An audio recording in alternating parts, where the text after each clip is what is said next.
بسم الله الرحمن الرحيم نحمده ونصلي على رسوله الكريم أما بعد فأعوذ بالله من الشيطان الرجيم بسم الله الرحمن الرحيم يا أيها النبي حرض المؤمنين على القتال صدق الله العظيم. کبھی کچھ درد رہتا ہے، کبھی کچھ سوز رہتا ہے، کبھی کچھ درد رہتا ہے، کبھی کچھ سوز رہتا ہے، ہمارے دل پہ صدمہ ایک نہ ایک ہر روز رہتا ہے. حضرات سامعین کرام اور مہمان اعظام، جہاد اور حاضر یہ ایک ایسا ہماگیر عنوان ہے جس کی تحت ایک دن کی کہانی، ایک ہفتہ کی داستان، ایک سال کا افسانہ اور ایک صدی کی نشو و برات سب کچھ آیا جاتا ہے.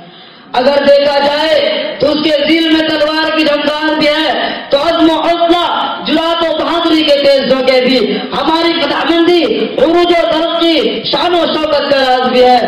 عزت و سربلندی، ملک و ملت کا تحفظ، قانون الہی کا نفاذ اور اسلام کے رعب و سلطنت کی تیز تند موجیں بھی.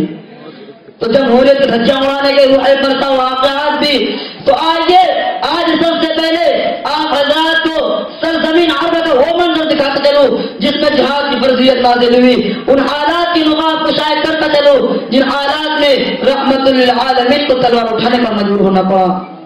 جہاد کے ان فضائل اور ایوب کو آپ سناتا چلو جن کا قرآن نے اعلان کیا، پیغمبر نے تعلیم دی اور محدثین نے اپنی کتاب محفوظ کیا.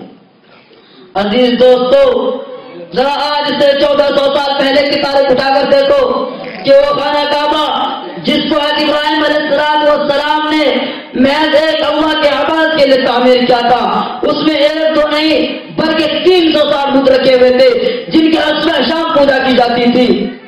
ہر خاندان، ہر گھرانہ بلکہ ہر فرد کے لیے الگ متعین تھا. بات بات پر مرنا، لڑنا، جھگڑنا، شراب میں نوشی، قمار بازی، ظلم و زیادتی کی تہذیب بن چکی تھی.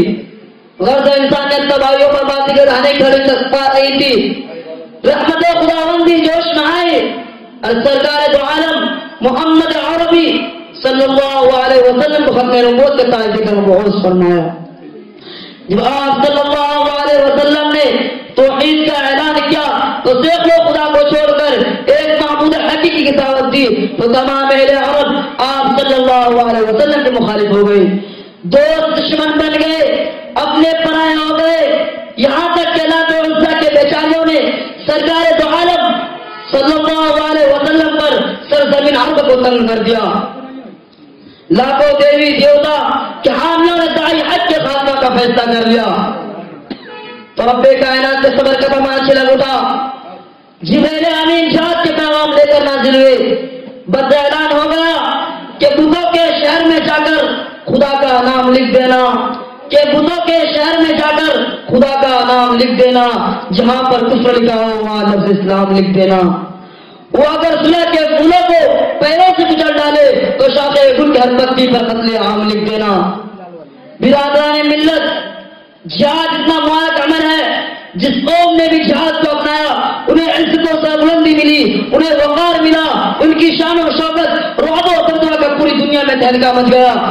جہاد ایسا عمل ہے جو مسلمانوں کو جینے کا طریقہ سکھاتا ہے. جہاد مسلمانوں کے تحفظ دین اور شاہ اسلام کے حفاظت کی تعلیم دیتا ہے.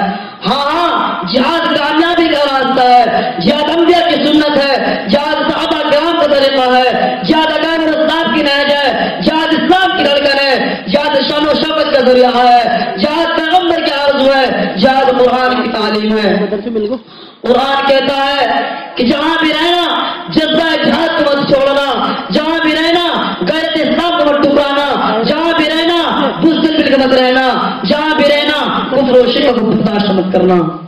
اس لیے کہ جعل حق و دھام الباطل ان الباطل کان زہوقا، حق کا سورج شروع ہو چکا ہے اور باطل مٹ گیا، اور باطل تو مٹنے ہی والی چیز ہے. باطل میں دوام نہیں، باطل میں ٹھہراؤ نہیں، باطل میں جواب نہیں، باطل میں عروج نہیں، باطل میں شان نہیں. ارے باطل کل بھی مٹا تھا اور آج بھی مٹا ہے اور قیامت تک مٹ کے رہے گا. میرے دوستو، جہاد اتنی اہم عبادت ہے جس کے قرآن و حدیث میں بڑی فضیلت آئی ہے اور اس کو ترک پر وعید سنائی گئی ہے۔ باری تعالیٰ کے ارشاد ہے ان اللہ يحب الذین یقاتلون فی سبیلہ صفا کانہم بنیان مرصوص، کہ اللہ تعالیٰ مجاہدین کو بہت محبوب رکھتا ہے۔ دوسری جگہ ارشاد ہے یا ایھا النبی حرض المؤمنین علی القتال، کہ اے نبی مؤمنین کو جہاد کی ترغیب دیجیے۔ ترمذی شریف کی روایت ہے کہ رسول اللہ صلی اللہ علیہ وسلم نے ارشاد فرمایا کہ اللہ کے راہ میں گزرنے والی ایک صبح ایک شام دنیا و ما فیہا سے بہتر ہے۔ اور یہ مسلم شریف کی روایت ہے کہ رسول اللہ صلی اللہ علیہ وسلم نے فرمایا کہ جنت کے دروازے تلواروں کے سائے میں ہے۔ اور یہ بھی مسلم شریف کی روایت ہے کہ سید الکونین صلی اللہ علیہ وسلم نے فرمایا کہ جو شخص اس حال میں چل بسا جس نے نہ تو جہاد کی اور نہ اس کی نیت کی تو منافق ہو کر مرے گا۔ دوستو جہاد اتنا اونچا عمل ہے جس کے حضور تمنا کیا کرتے اور فرماتے اس ذات کی قسم جس کے قبضے میں میری جان، میری تمنا کہ میں اللہ کے راہ میں قتل کیا جاؤں، پھر زندہ کیا جاؤں، پھر قتل کیا جاؤں، پھر زندہ کیا جاؤں، پھر قتل کیا جاؤں۔ چنانچہ سیرت کی کتاب اٹھا کر دیکھو کہ اللہ کے پیغمبر علیہ السلام نے جہاد کے ہر میدان اور ہر محاذ پر کافروں کا مقابلہ کیا اور ہر طرح سے مقابلہ کیا۔ ضرورت پڑی تو تلوار چلائے، ضرورت پڑی تو نیزے چلائے، ضرورت پڑی تو صحابہ کرام کے درجے پہ اصلاح فرما کر باطل کے لیے آہنی اور فولاد لشکر بنا دیا۔ وآخر دعوانا الحمدللہ رب العالمین۔ ماشاء اللہ، موصوف نے بہترین انداز میں اپنے پروگرام کو پیش کیا، ان کو بھی انعام سے نوازا۔